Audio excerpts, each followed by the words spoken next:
자, 133회 건설한 전기주사 문제풀이 2교시 이제 소수령 문제를 한번 살펴보겠습니다. 우리가 이제 단답형 문제는 이제 여러분이 이제 제가 총평 시간에도 제가 말씀을 드렸고, 또 단답형에 A, B, C 이렇게 다양하게 물어보는 문제들이 이제 출제됐다고 말씀을 드렸습니다. 자, 이제 서술형 문제도 이제 하나의 그러한 특징을 가지는 문제들이 역시 이제 출제가 됐고, 그 다음에 기출 문제를 응용한 문제들이 상당히 많이 출제가 되었습니다. 그래서 그런 부분을 여러분이 좀 살펴보면서 그 다음에 답안의 흐름에 대한 그렇죠? 답안 흐름에 대한 고민을 항상 하자라는 겁니다. 어차피 이제 서술은 몇 문제죠? 6문제 중에 4문제를 선택하는 겁니다. 선택하는 겁니다. 그렇죠? 그래서 이번 같은 경우는 이 선택에 대한 갈등, 선택에 대한 나름 이제 고민이 많았다고 생각이 됩니다. 물론 2교시는 좀 덜할 것 같은데요. 이제 3, 4교시가 좀 더 고민이 돼서 어떻게 선택할지 망설였다는 분들이 의외로 많이 있다. 그래서 2교시에 대한 문제를 한번 살펴보도록 하겠습니다. 특히 2교시 같은 경우는 제가 이제 강조했던 문제들이 2교시에 다 몰아서 나왔습니다. 예를 들어서, 도로 사면, 그렇죠? 특히 우기, 이러한 부분의 도로 사면에 대한, 붕괴 위험에 대한 부분을 제가 얘기를 했었고요. 자, 갱폼, 한동안 문제가 출제가 되지 않았습니다. 갱폼 나오면, 이러한 안전설비 기준, 그 다음에 설치, 해체, 인양 작업에 대한 부분, 플러스 뭐죠? 구조 검토 항목이라든지, 이러한 갱폼 에 대한 제휴형, 그 다음에 구성요소 이런 문제들이 이제 답안에 반영이 되면 되겠다. 자, 그 다음 이제 뭐가 나왔죠? 연합지반에 대한 문제가 나왔습니다. 또 그리고 계측과 시공관리에 대한 문제가 출제가 됐네요. 그래서 연합지반 계측에 대한 부분을 때 역시 이제 강조를 했습니다. 자, 그 다음 이제 근로자의 불안전한 행동 중에 부주의 현상에 대한 문제가 이제 출제가 됐습니다. 지난번 기출 문제는 뭐죠? 불안전한 행동 중에 피로에 대한 부분이 언급이 됐습니다. 이제 그러한 형태의 문제가 또 역시 출제가 됐고요. 그 다음에 근골격계 질환이 역시 또 출제가 됐네요. 그래서 제가 이제 근골격 질환을 여러분에게 자주 출제가 되는데 의외로 답안을 이렇게 건드리는 분들이 많지 않다라는 거를 제가 이제 한번 말씀드린 적이 있습니다. 그리고 이제 이번에 두 문제가 훈련 기법에 대한, 즉 교육 기법에 대한 문제가 두 문제가 출제가 됐습니다. 앞에 이제 교육의 8원칙이 출제가 됐고요. 그 다음에 교육훈련직부의 강의법과 토의법을 비교를 하고 이거에 대한 종류에 대한 부분이 묻는 문제가 출제가 됐습니다. 그러면 여러분 어떤 문제를 선택할까요? 사실은 6번 문제는 제 강의 드시면 사실 접근하기가 쉽지가 않습니다. 그래서 저는 역시 마찬가지입니다. 기본적으로 공부하는 비중을 얼마나 줄 거냐에 대한 부분을 제가 강조를 많이 합니다. 그렇죠? 그래서 잘 나오지 않은 부분은 저는 어떻다? 과감히 버리라고 지금 얘기를 합니다. 근데 다행히 이제 여러분이 가장 많이 선택한 부분은 제가 봤을 때 1, 2, 3, 4일 것 같고요. 그 다음에 이제 근골격계, 교육훈련의 기법에 대한 부분은 이제 한번 여러분들이 얼마나 선택했는지를 한번 살펴보도록 하겠습니다. 자, 도로 사면에 대한 부분은 더 이상 여러분들이 워낙 많이 이제 다뤘던 문제고 또 중요하게 얘기를 했습니다. 자, 그 다음에 도로 사면의 붕괴 형태, 붕괴 원인, 안전공법입니다. 자, 그러면 도로 사면은 기본적으로 이제 공용 중에 예전에 어떤 문제가 됐죠? 도로 공사 시, 그렇죠? 그렇죠? 도로 공사 시에 안전관리 대책에 대한 부분이 나왔고요. 또 그 다음에 뭐 해빙기에 대한 붕괴, 또 폭우에 대한 붕괴, 이러한 즉 붕괴 문제가 이제 주를 이뤘습니다. 자, 이 문제는 어디에 출제가 어디죠? 굴착공사입니다. 뭐죠? 표준 안전장치죠.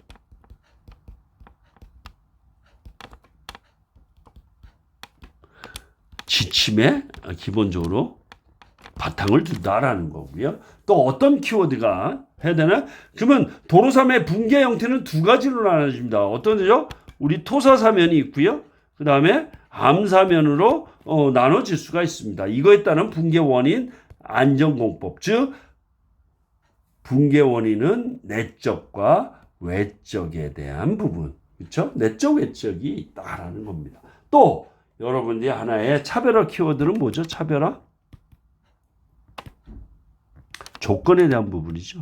그러면 조건을 여러분이 만들면 됩니다. 어떻게 만드는 게 좋을까요? 자, 동절기에 뭐죠? 해빙기에 사면.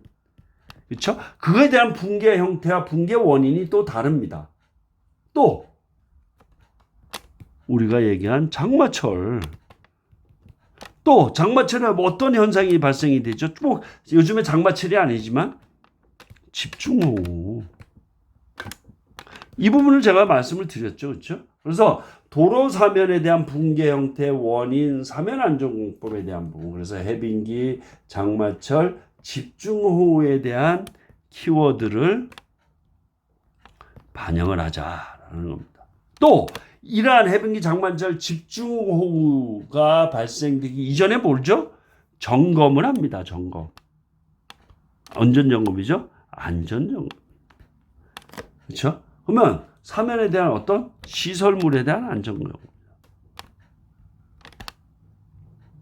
그러면 시설물의 안전점검이 나오면 기본적으로 뭐 소규모 취약시설, 또 3종 시설에 해당되는 부분, 이러한 부분이 다 연계돼서 답안에 반영이 되겠다라는 겁니다. 그래서 붕괴 형태 원인 사면 안전공법에 대한 부분, 그 다음에 이거와 하나의 차별화하기 위한 키워드가 해빙기에 대한 붕괴, 장마철에 대한 붕괴, 집중호우에 대한 붕괴에 대한 부분, 이거에 어떤 대책으로 기술적인 공법 대책이 있지만 사전적인 기본적으로 시설물의 안전점검에 대한 부분이 언급이 될 수 있다. 또 뭐가 들어갈 수 있나요? 제가 계칙을 내겠습니다. 역시 유지관리 계칙. 그러니까 얼마 전에 절도사면에 대한 계칙이 기출문제였습니다. 문제가 출제가 됐습니다. 그래서 이러한 붕괴를 예방하기 위한 유지관리 계칙에 대한 부분, 사면에 대한 유지관리, 이러한 부분이 답안에 반영이 되겠다. 또 어떤 또 차별화가 있을까요? 사면 안전공법이 나왔습니다. 그러면 이 공법 시공하는데 뭐가 필요하죠? 이동식 크레인입니다. 그렇죠? 그래서 제가 이동식 크레인의 탑승 제한에 대한 얘기를 많이 했습니다. 그래서 사면 안전공법 나오면 이 공법 적용에 있어서의 이동식 크레인 작업 시에 안전관리 사항을 넣자. 왜? 이동식 크레인의 탑승 제한에 대한 법 개정이 바로 이러한 우리가 작업하는 사면 공법에 적용하는 데 있어서의 가장 중요한 안전 포인트 중에 하나다. 뭐죠? 기본적으로 작업대가 안전시설물이 갖춰져 있는 작업대를 활용해서 근로자가 작업을 할 수 있다. 그래서 원래의 원칙은 근로자 탑승에 이루어져서 작업을 해서는 안 되지만 이러한 탑승 제한의 요건 중에 하나가 바로 우리 사면공법에 있어서의 이동식 크레인 작업이다라는 겁니다. 그래서 이 문제가 그렇게 연계돼서 답안을 끌고 갈 수 있다라는 겁니다. 그래서 사면 안전공법에 대한 부분이 있고요. 종류, 그렇죠? 자연사면과 인전사면. 그래서 기본적으로 뭐이죠? 억지냐, 억제냐, 그렇죠? 안전열을 에 대한 부분, 그렇죠? 보강이냐, 보호냐에 대한 부분 있죠. 그래서 이러한 부분과 연계돼서 답안을 쓸 수 있겠다. 그래서 여러분을 보시면 제가 이제 1일 문제가 나왔냐, 벌써 공사시, 그렇죠? 거의 똑같이 문제가 출제가 됐습니다. 이게 이제 기출 문제라는 거죠. 기출 문제. 그렇죠? 여기는 이제 제가 기출 문제 어떻게 냈죠? 도로 공사 시 사면 붕괴. 여기는 문제가 도로 사면에 대한 붕괴 형태입니다. 그래서 이러한 일부만 틀리지 똑같이 문제 나왔다고 볼까? 원인 및 위험성, 붕괴 형태, 그렇죠? 토사 사면과 암 사면에 대한 구분을 했었고요. 원인 및 대책, 안전공법, 자연과 인위죠. 그렇죠? 그다음에 억지와 억제냐에 대한 부분. 그다음에 사면 붕괴 스마트 기울기 모니터링. 이게 뭐죠? 유지관리 계칙이죠. 계칙. 그렇죠? 그다음에 해빙기 점검 시에 관리 감독자의 업무. 그래서 기본적으로 사면이 나오면 해빙기 또 집중호우 또 장마철 이렇게 해서 답안을 써줄 수가 있겠다라는 겁니다. 자, 그 다음에 이제 갱폼에 대해서 한번 나왔습니다. 갱폼 문제 어땠나요? 이거도 갱폼이 안 나온 지가 오래됐습니다. 그래서 설비에 대한 기준, 그 다음에 설치, 해체, 인양 작업 시 안전대책. 즉, 이 문제 역시 뭐죠? 기출문제였습니다. 기출문제. 그래서 갱폼이 나오면 1페이지에 뭘 쓴다고 했죠? 모식도 플러스 구성요소. 또 모식도 플러스 재해 위험 요인. 이게 뭐죠? 하나의 답안 틀로 가져간다는 얘기입니다. 딱 갱폼 나면 또 뭐를 여러분들이 답안에 쓸 수가 있나요? 이 문제 외에 작업 발판, 일체형, 거푸집입니다.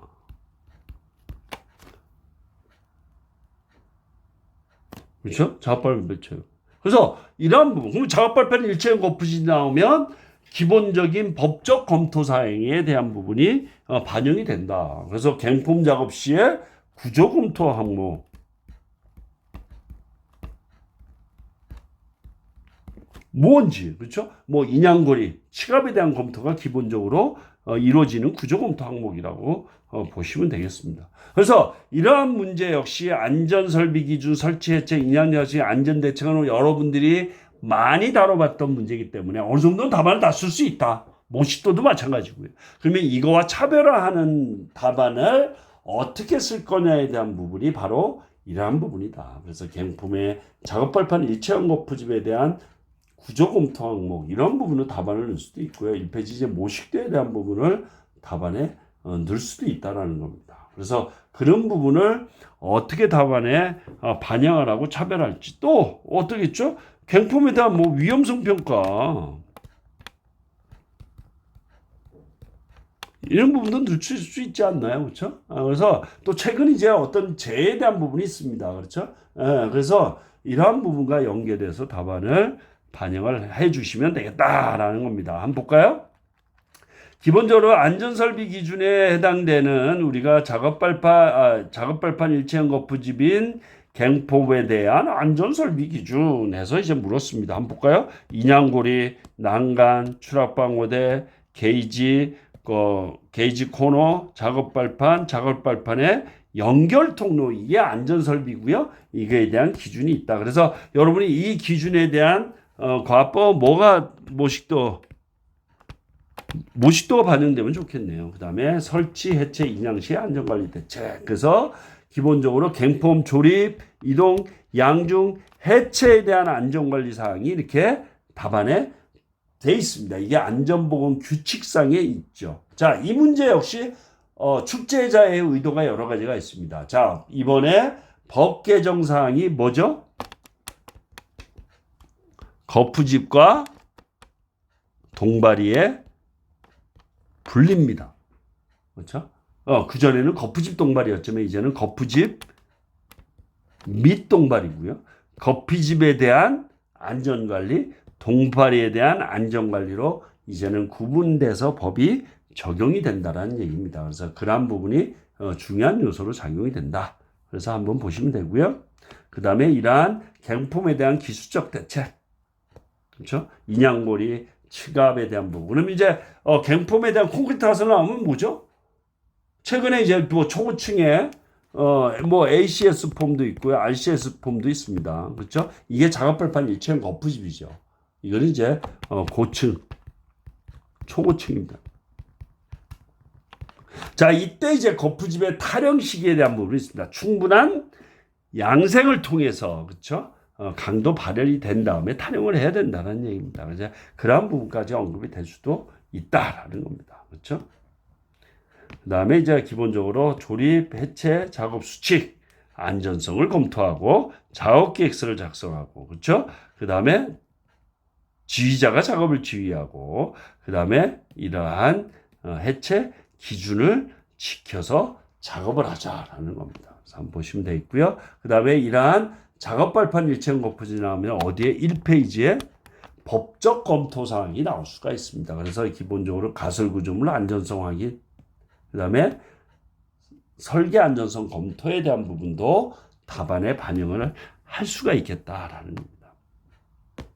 그러니까 여러분 이제 문제 풀어보는 게 이거죠. 안전설비 기준, 설치, 해체, 재발 유형과 재해 발생 유형과 작업 시 안전 대책. 자, 이게 이제 여러분들이 똑같이 거의 똑같이 나왔잖아요. 그렇죠? 안전설비 기준. 그래서 도해 구조 검토 항목, 그다음에 안전설비 기준, 그다음에 설치, 해체, 작업 시에 대한 안전 관리.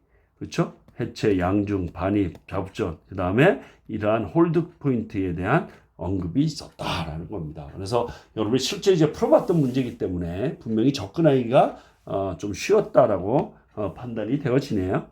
그다음 볼까요? 구조검토 항목. 그러면 구조검토 항목 1페이지 써야죠. 그렇죠? 그래서 이런 갱포 문제가 나오면 이렇게 다양하게 쓸 수 있는 것이 어마어마하게 많다. 그래서 어떻게 여러분들이 답안을 구성하느냐가 중요하다. 그래서 법제도적인 사항, 그렇죠? 산업안전보건법과 건설기술진흥법, 또 위험에 대한 특징, 그다음에 구조검토 항목 및 안전설비 기준, 그렇죠?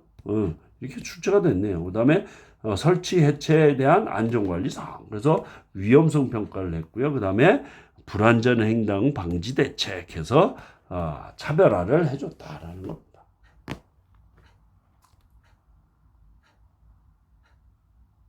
자, 그 다음 볼까요?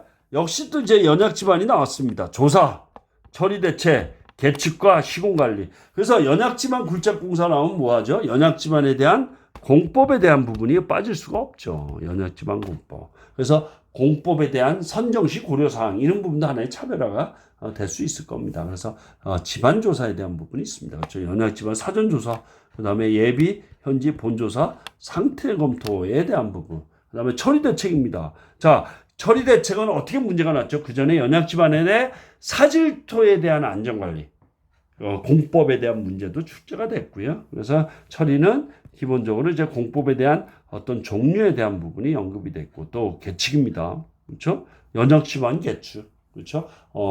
우리가 보통 연약 집안 계측에 대한 모식도가 어떤 부분들이 많이 있죠? 우리가 연약 집안 계측에 PBD나 프리로딩, PBD 플러스 프리보딩에 따른 계측에 대한 관리가 이제 언급이 돼 있고, 그거에 따른 시공 관리가 있겠다. 그러면 연약 집안에 따른 첫 번째 중요 키워드가 뭐라고 얘기했나요? 우리 1페이지에 뭐 쓰자? 연약 집안의 판정 기준을 제가 무조건 쓰자라고 얘기를 했습니다. 여러분. 그렇죠? 그래서 이러한 부분에 대한 부분이다. 그 다음에 연약 집안 나오면 이러한 장비에 대한 안전관리, 이게 이제 같이 반영이 된다라는 거 한번 보시면 되고요.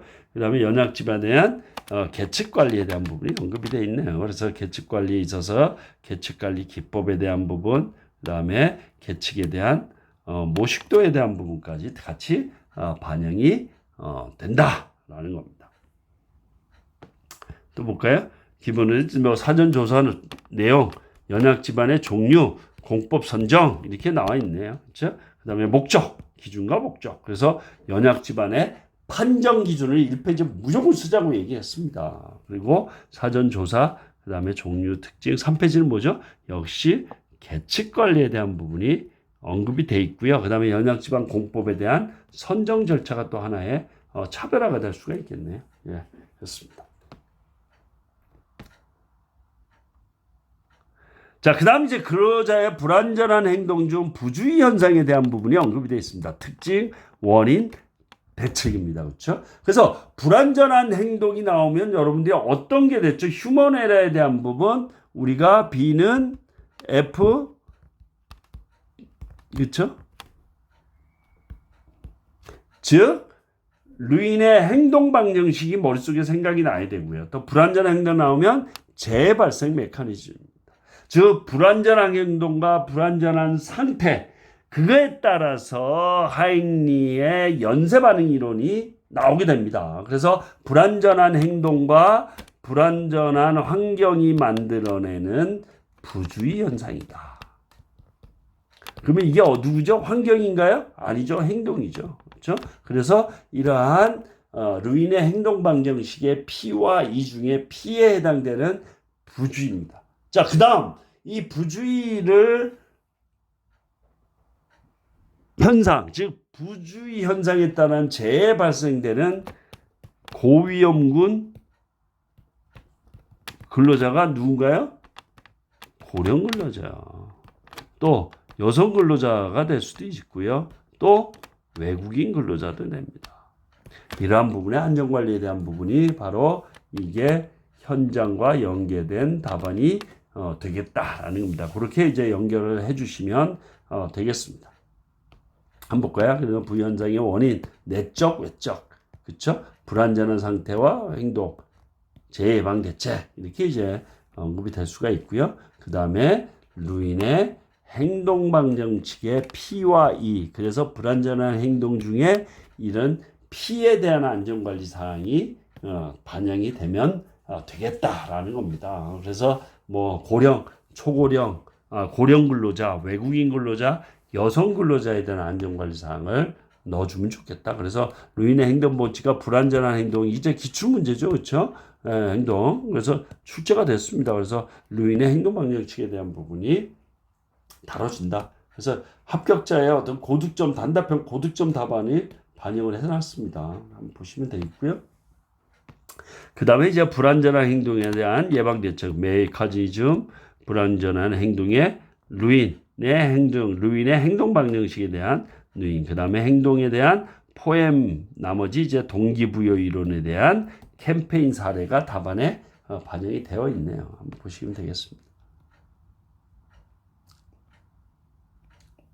자, 그 다음 이제 근로자에 대한 근골격계 질환에 대한 부분. 이 문제는 여러분이 이제 상당히 좀 이제 많이들 안 하시더라고요. 그렇죠? 그래서 근골격계 부담으로 인한 건강장애, 즉 산업안전보건법상의 보건관리에 해당되는 부분. 그래서 근골격계 부담 작업이란 뭐냐에 대한 부분입니다. 그래서 작업량, 속도, 강도 및 구조 등에 따라서 노동부 장관이 정하는 작업을 얘기를 한다. 그 다음에 근골격계 질환에 대한 부분, 뭐죠? 반복적인 동작과 부적절한 자세, 무리한 힘의 사용, 이러한 것과 신체 접촉, 진동, 온도 요인에 의해 발생되는 건강장애다라는 겁니다. 그래서 기본적으로 환경, 개인적인 어떤 환경에 대한 부분, 그렇죠? 사람에 대한 문제죠. P.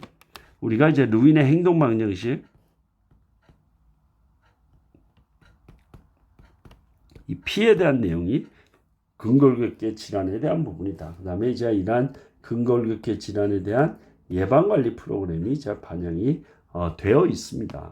보시면 되겠고요. 그 다음에 유해 요인에 대한 조사 방법. 그래서 안전보건 규칙에 나와 있는 면담이나 증상 질문, 그 다음에 공학적인 측면을 고려한 조사, 이렇게 이제 반영이 되어 있습니다. 그래서 보고 또 여러분이 이제 그 이후에 하는 거는 이 근골격계 질환을 일으키는 작업에 대한 내용입니다. 그렇죠? 그러면 이 작업이 어떤 작업인지 여러분이 작업이나 공종을 반영하고 이거를 하기 위한 우리가 어떠죠? 안전 설계 기법에 대한 키워드도 반영이 될 수도 있습니다. 그 다음에 또 뭐 같은 이론이라고 하면 뭐 동작 경기의 3원칙을 바탕으로 한, 그렇죠? 근골격계 예방을 위한 안전 설계 기법, 또 근골격계 예방을 위한 건설 안전관리론에는 동작 경제 3원칙에 대한 적용. 그래서 이런 건설 안전관리론과 보건 관리에 대한 부분이 엮여서 연결해서 답안을 써주면 좀 더 좋겠다. 그래서 이러한 부분이 여기에는 B와 F, P, E 중에 P고요. 그 다음에 이걸 하기 위한 환경에 대한 개선 역시 되어 있다. 그래서 인간공학적 설계, 이게 이제 바로 안전설계 기법에 해당되는 부분이다라는 겁니다. 그 다음에 이제 유해성을 주지를 한다, 시킨다라는 겁니다. 한번 보시면 되겠고요. 그래서 이제 우리 합격자 답안을 보면 종류, 예방 프로그램, 그래서 근골격계에 대한 질환과 증상, 필요 조건, 그 다음에 종류에 대한 부분이 있고요. 그 다음에 절차, 그 다음에 마지막에 이러한 작업 환경 개선 사례에 대한 부분이 역시 이제 언급이 되어 있습니다. 그래서 근골격과 관련된 답안을 어떻게 풀고 갈 건지를 한번 고민을 해보시고 실제 이제 여기처럼 현장에서의 이러한 근골격계 질환을 예방하기 위한 실질적인 검토가 뭔지를 답안에 쓰는 게 좀 더 좋겠다라는 겁니다. 자, 그 다음에 이제 훈련 기법입니다. 이게 이제 여러분이 좀 이제 뭐 강의법, 토의법 이건 이제 여러분이 기본적으로 꼭 여러분은 훈련 기법에 대한 이론을 공부하지 않더라도 기본적으로 아는 거죠. 자, 강의법은 제가 지금 하는 것처럼 어떤 강사나 이러한 교육하는 사람들이 비교육생들에게 강의를 하고 교육생들에게 정보를 전달하고 이러한 지식을 전달하는 부분. 토의는 이러한 교육생들끼리 같이 토의를 해서 이러한 의견을 서로 돌출하고 그 의견에 대한 결론을 만들어내는 그러한 과정이 하나의 토의법입니다. 이게 이제 특징이 있습니다. 장단점이 있죠. 그래서 강의법은 일반적으로 전달하는 데 어떤 목적을 두는 거고요. 토의는 이러한 서로 의견 전달을 통해서 어떤 교육에 대한 목적을 달성하는 그러한 부분들이 있다. 그래서 이러한 교육에 대한 비교, 그 다음에 이제 토의 교육법에 대한 종류가 있네요. 토의식. 자, 보시면 이제 기본적으로 롤플레이, 그 다음에 문제법입니다. 문제. 그렇죠? 이거는 이제 기본적으로 토의하는 데 있어서 어떤 문제를 가지고 서로 이 문제점에 대한 얘기. 즉 이게 대표적인 게 뭐죠? 우리가 아침에는 TBM 또는 뭐죠? 위험성 평가에 대한 부분입니다. 그렇죠? 그래서 위험 요인을 돌출하고 그거를 어떻게 계산할 건지 이러한 부분을 항상 근로자 참여, 그렇죠? 참여를 전제로 진행이 된다. 그다음에 이제 롤플레이, 그렇죠? 이거는 이제 하나의 역할에 대한 부분을 얘기를 하는 겁니다. 그래서 실제 이제 어떤 작업 환경에 처했을 때의 어떤 부분, 그다음에 이제 포럼에 대한 부분, 그렇죠? 토의하는 방법, 그렇죠? 어떠한 자료나 어떠한 교재를 제시해서 거기에 어떤 문제점을 도출하고 발표하고 토의하는 그런 교육 기법이다. 그 다음에 이제 심포지엄에 대한 부분, 그렇죠?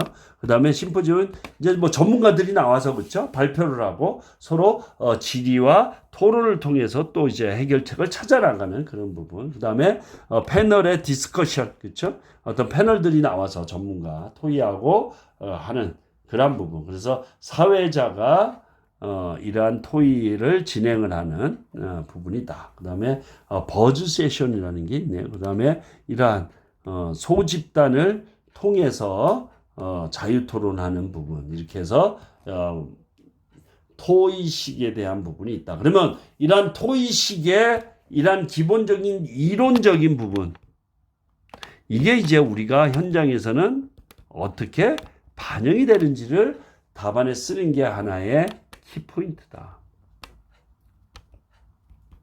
그래서 근로자를 지금 이제 중대재해처벌법 이후에 자기규율 예방 체계입니다. 그렇죠? 자기규율 예방 체계는 뭐죠? 기본이 위험성 평가가 대표적인 거고 그 위험성 평가에 대한 부분이 근로자에 대한 참여입니다. 이게 전제입니다. 전제. 그렇죠? 그러면 이 근로자가 참여해서 어떻게 되죠? 토론을 합니다. 아침에. 그래서 오늘의 위험 요인이 과연 뭐 있는지 얘기를 하고 돌출을 하고 그거에 대한 대책, 그거에 대한 방안을 제시를 하고 그러한 부분으로 이제 현장에 투입이 돼서 일을 한다. 그래서 이러한 토의식 기법을 현장에 어떻게 적용을 하는지를 답안에 써주는 게 하나의 뭐다? 차별화가 되겠습니다. 그래서 이제 교육에 대한 목적이나 이런 부분이 하나의 어떻게 보면 이제 1페이지에 쓸 수 있는 하나의 이제 공통 아이템이 되겠죠. 역시 이제 이 문제는 차별화 아이템을 뭘로 가져갈 거냐에 대한 부분, 이게 이제 중요하게 다뤄진다. 그래서 이 차별화는 바로 뭐죠? 어디에 있다? 현장에 있습니다. 현장에서 이루어지는